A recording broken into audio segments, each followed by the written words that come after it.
After a crazy night of NBA playoff basketball, and I just must say before we get into the video, I love what I saw from both games last night. I'm gonna be honest, I didn't tune in into the Cleveland and Orlando game, but what I saw from the New York Knicks versus Philadelphia 76ers and then the Los Angeles Lakers and the Denver Nuggets, that was an amazing night of NBA basketball. But today we're gonna be focusing on the New York Knicks. Now, you guys know I made a video on them a couple of days ago saying that they have all the tools that they need to compete for an NBA championship, and that's even without Julius Randle. And I still stand by that claim, man. In that video, one of my biggest reasons for saying that is that this New York Knicks team, they have a roster. They put together a roster that allows them to beat you in so many different ways, and the ways that they can beat you in is just so important in today's game.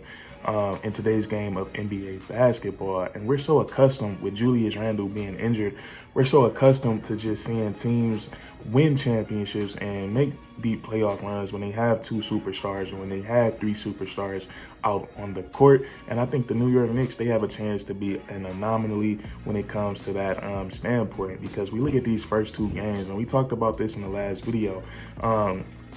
Look at these first two games. Jalen Brunson, he's played well, but he hasn't shot the ball particularly well. At least it's not as good as we're used to seeing him shoot the ball. And I've watched both of these games, and from what I'm seeing, I don't think Jalen Brunson is getting locked up or anything like that. I think he's getting amazing looks, and I think he's just and if you're looking at his shots, the way that he's missing, they're not like bad misses. They're pretty good misses, shots that's just not falling. So I think that should be a scary thing for the Philadelphia 76ers, but also a great thing for the New York Knicks, because now you find yourself up home court advantage, 2 games up against the Philadelphia 76ers, and your best player has not been playing like himself as of late. And we know that's going to change, because Jalen Brunson, he's a guy that shines under the bright lights. He is a playoff riser, or at least in my opinion. I don't think he's going to be shooting this poorly from the field for the entire season. So that right there in itself is a great thing for the New York Knicks. And then we look at these ways that they've been able to win these ball games. In game 1, it was on brute physicality. They destroyed the Philadelphia 76ers on the glass. I believe they won the first game by on the glass. I believe they won it by like 20 boards. It was 50-something to 30-something, and then they had like 23 offensive rebounds. It was a crazy performance. Mitchell Robinson, he played outstanding in game 1. I think he gobbled up 12 rebounds and had like 4 blocks. He really ignited the crowd and ignited his teammates. And then we just we look at these role players on the New York Knicks. And this is something we touched on in that last video. They just have such a great collection of role players. And the more and more I watch the New York Knicks, the more and more I fall in love with these role players. And one guy that just has been outstanding since he's been a New York Knick is Josh Hart. And I think we all can make a pretty strong case that Josh Hart has been the best player on the New York Knicks so far in this series. And that's no knock on none of his teammates, because he's just been simply playing on a different level. And as good as he's been, as far as the best player, I think his impact has been even crazier. And one thing that's been really impressive to me from Josh Hart is his endurance and his stamina. Game 1, he plays 41 minutes. He follows that up in game 2 by playing 48 minutes, going the whole 48 for the New York Knicks. And he's just having and I think that's so impressive, because he has so many things that he has to do.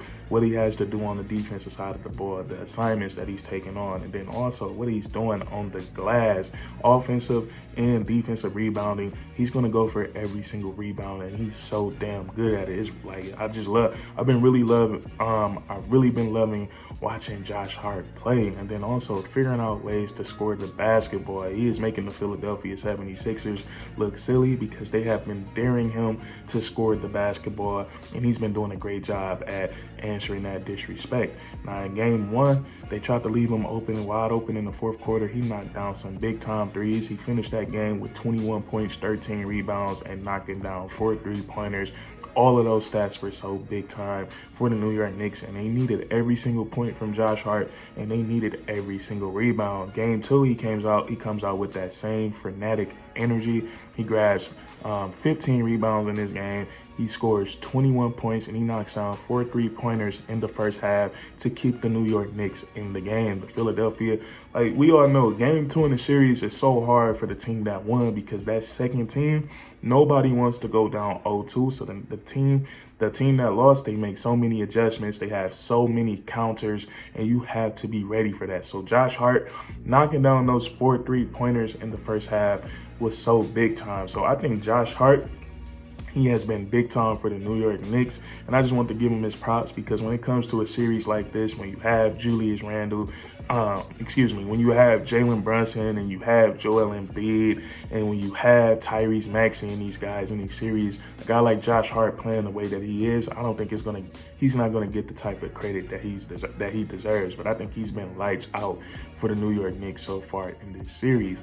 And I also want to look at the bigs for the New York Knicks. I think they've been so impactful in the short 2 games in this series. And the New York Knicks, they're very blessed right now to have 2 of the better big men in the NBA right now. We all know bigs are a dying breed in the NBA right now. And the New York Knicks, they have 2 starting caliber centers.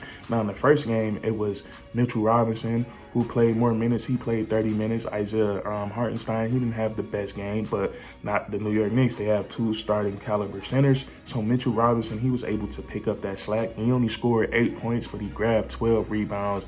And he grabbed 12 rebounds. I believe half of those were offensive rebounds, and then he blocked 4 shots. So he was very impactful for the New York Knicks for the time that he was out on the court. And then in game 2, it was Isaiah Hartenstein who had the better game between the bigs, and he got more minutes that game. And I believe he finished with 14 points, 8 rebounds, and he had 4 assists. And Isaiah Hartenstein, when he's on, he's really great for the New York Knicks because he has that ability to pass. And he sets such great screens, and it makes it really hard to defend that dribble handoff, because with Isaiah Hartenstein, with that dribble handoff, he's setting a great screen on whichever defender is guarding the guy receiving the handoff, and then he's a really good backdoor cut passer. So he adds a whole nother element to the New York Knicks offense that Mitchell Robinson doesn't have. So it's really good that the New York Knicks have both of these bigs, and both of these guys have been big time so far in this series for the New York Knicks. And so yeah, that's what's really been sticking out to me, man. The role players, other guys have also really stepped up for the New York Knicks. We look at Miles McBride in game 1. He scored 21 points off the bench. I believe Bogdanovich scored like 17 points off the bench in game 1. And that's just what I was trying to say in my last New York Knicks video, is that these guys have so many different ways to beat you outside of Jalen Brunson being Jalen Brunson. They can kill you on the boards. They are great when they're fully healthy, when they have OG Anunoby and Mitchell Robinson out there. And then you also have other feisty defenders like Josh Hart and Dante DiVincenzo. They're a really good defensive team. And I just want to let everyone know that, like, the NBA is so talented now. This is the 2 seed versus the 7 seed, but this feels like we're watching the conference finals because the level of competition in the NBA is really good. And I know Joel Embiid, I know he's injured, but he's still as injured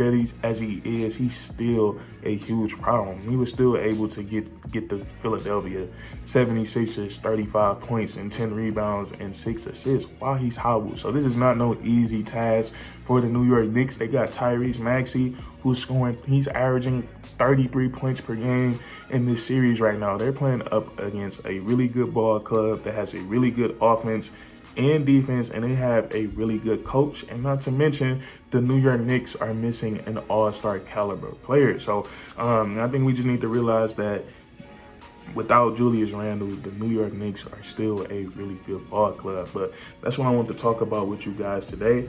If you guys enjoyed, please leave a like, comment down below if you agree or disagree, and then subscribe. Subscribe for more weekly content. We do this all the time, man, and that's curtains.